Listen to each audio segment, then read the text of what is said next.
En el camino de Emaús, este evangelio que escuchamos recién, llama la atención que los discípulos de Emaús no reconocieron a Jesús. Algo prevenía que lo reconocieran. ¿Qué es ese algo? Ayer, conversando sobre este texto con unos hermanos sacerdotes, uno de ellos decía lo que a ellos les impedía ver a Jesús son en el fondo los preconceptos que tenían sobre cómo tenía que ser el Mesías. Ellos tenían una visión tan clara de que el Mesías era el que los iba a liberar de Israel, es decir, en el fondo, un líder político o un líder militar, que ellos no podían ver a Jesús resucitado. No podían creer que las cosas que les habían pasado. Esta es una muy buena explicación de esa incapacidad de ver a Jesús. Anteriormente, me acuerdo unos más de 30 años atrás, cuando yo era seminarista, el provincial de la época, que después pasó a ser obispo, ahora está jubilado como obispo, retirado, decía que Jesús quería que no lo reconocieran para que nos acostumbráramos a ver su presencia en las demás personas. Porque Dios nos habla siempre y nos habla por medio de otras personas. Entonces, por eso es que Jesús se mostraba con una imagen que no era muy fácil de reconocer. Quería explicar algo también sobre la pedagogía de Jesús. En el camino de Emaús se revela a Jesús como un pastor, como un maestro, como un profesor. En primer lugar, él es el que toma la iniciativa de acercarse a sus discípulos. Veíamos que, por ejemplo, la Magdalena, ella iba a buscar a Jesús. Aquí es Jesús el que los busca a estos discípulos de Emaús. En un primer momento, Jesús solo los escucha. Escucha lo que van conversando. Dice que va al lado de ellos. Debe haber sido un tiempo bastante largo y da la impresión de que ellos dos se dan cuenta que hay alguien al lado y ni siquiera le conversan, sino que conversan entre sí. Ni siquiera los saludan. Y después de que han estado conversando y Jesús discretamente caminando hacia el lado en silencio, solamente acompañándolos, solo después, cuando se arma un silencio, Jesús aprovecha de preguntar.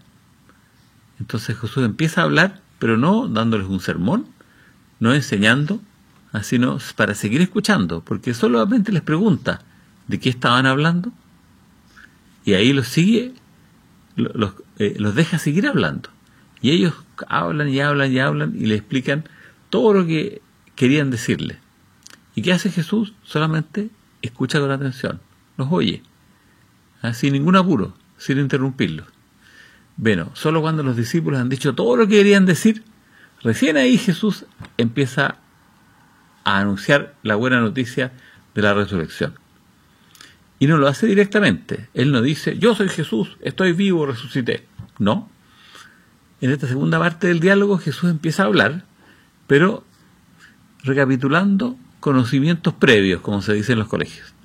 Es decir, repasa con estos dos discípulos la Escritura, que ellos conocían muy bien, como devotos judíos, conocían muy bien la Biblia. Y Jesús hace esta lectura de la Biblia, esta relectura de la Biblia, pero ahora bajo una nueva luz, bajo una nueva clave de lectura. Jesús empieza a mostrar que hay algo nuevo. Este diálogo se torna profético, porque les anuncia algo que ellos no veían, pero que estaba en la Biblia. Jesús les menciona en la ley y en los profetas, es decir, el Antiguo Testamento, los textos bíblicos que mencionan el sufrimiento y la muerte del Mesías. Ahí dicen, les ardía el corazón. Ellos se dan cuenta, les ardía el corazón.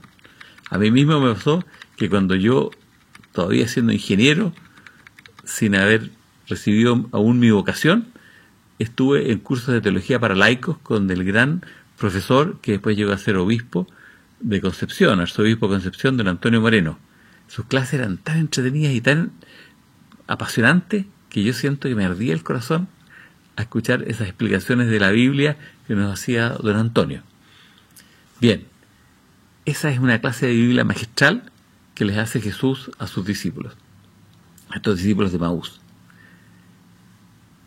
Pero sigue la historia. Y Jesús no había terminado aún de enseñarles lo que tenían que ellos debían aprender. ¿Ah? Es decir, que Jesús había resucitado. Eso que era el punto esencial, no lo había dicho, y en eso llegaron a su destino estos dos hombres. Entonces, Jesús pudo haberles dicho, bueno, esperen, yo no he terminado. ¿Ya? No, sino que él es muy respetuoso. Entonces, no quiere forzar, en el fondo, que esa clase bíblica continúe. Entonces, cuando llegan a la casa de los discípulos, Jesús hace ademán de seguir adelante. Y solo acepta la invitación a quedarse en su casa cuando es evidente que los anfitriones lo convidaban de corazón y no por mera cortesía. ¿Ah? Muchas veces cuando a uno lo invitan, uno dice, ¿querrá que yo vaya para allá? O a lo mejor es solamente cortesía. ¿Ah? Bueno, y ahí entonces él acepta la invitación. Y ahí sucede algo extraordinario. Al partir el pan, tal como Jesús lo había hecho pocos días antes, durante la última cena, recién ahí ellos se dan cuenta que este peregrino de Emaús, como dice la canción con la letra del padre Esteban Gumucio y la música de Los Perales, el peregrino de Emaús era Jesús mismo. Y cuando ellos han entendido, Jesús se retira discretamente. Deja a los discípulos solos. ¿Para qué? Para que saquen las conclusiones por sí mismos. Jesús desaparece para que ellos sigan conversando entre sí. Ellos dicen, ¿no nos ardía el corazón cuando nos explicaban las Escrituras? Así, por medio de este diálogo, estos dos discípulos siguen procesando lo que han vivido.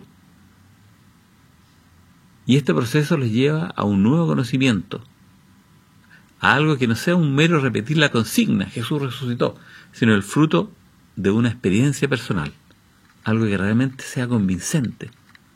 Si Jesús se hubiera quedado con ellos hubieran seguido conversando con él por largas horas.